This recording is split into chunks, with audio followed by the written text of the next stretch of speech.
El canal El Maestro presenta los húsares alados.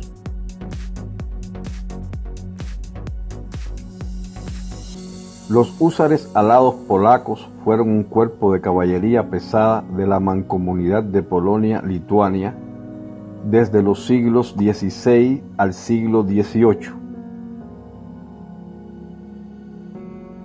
Los húsares alados se consideran como una de las mejores caballerías pesadas en la historia del mundo.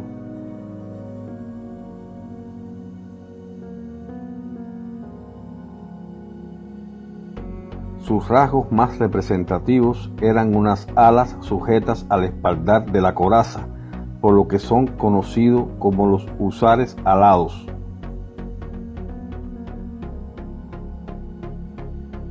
Es muy importante saber que a pesar de formar un solo estado, la Mancomunidad de Polonia-Lituania tuvo dos parlamentos independientes y dos ejércitos, uno polaco y otro lituano.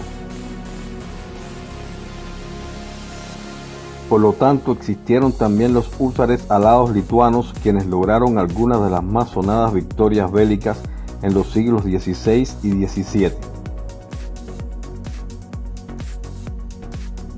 En el siglo XVII, el ejército polaco-lituano era una fuerza de caballería y existía una proporción de 3 o 4 jinetes por cada infante.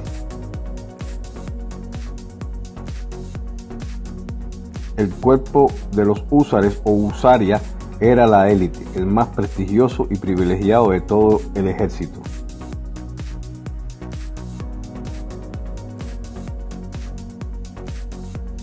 Los húsares alados evolucionaron de una caballería ligera similar a los húsares húngaros, pero a lo largo del tiempo en el siglo XVI se convirtieron en una unidad de caballería pesada.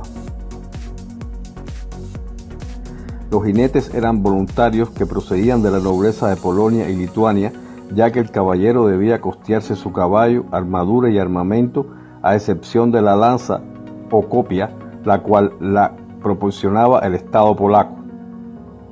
El hecho de que los jinetes corriesen con los gastos del equipamiento contribuyó en el siglo XVIII a que el cuerpo se convirtiera en una unidad ceremonial y a que más tarde se disolviera por la falta de voluntarios.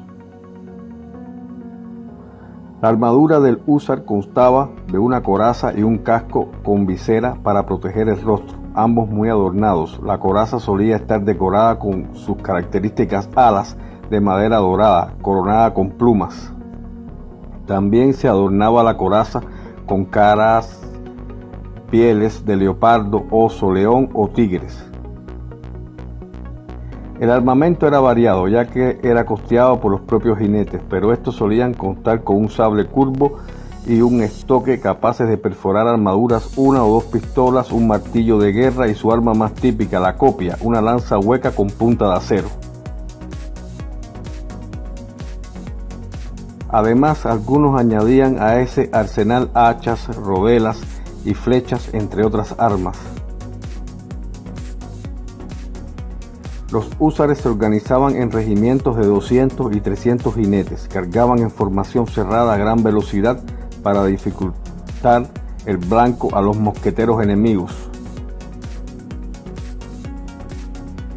Sus lanzas eran más largas que las picas de la infantería, y aunque se rompían al impactar, los húsares lograban dispersar las formaciones de piqueros, cosa imposible para otros cuerpos de caballería.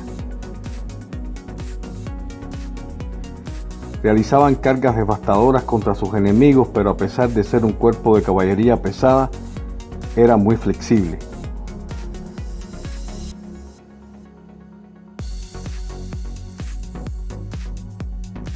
Todo sobre historia y cultura universal en el canal El Maestro. Si le gustó el video, dele like y lo invito a suscribirse al canal. Muchas gracias.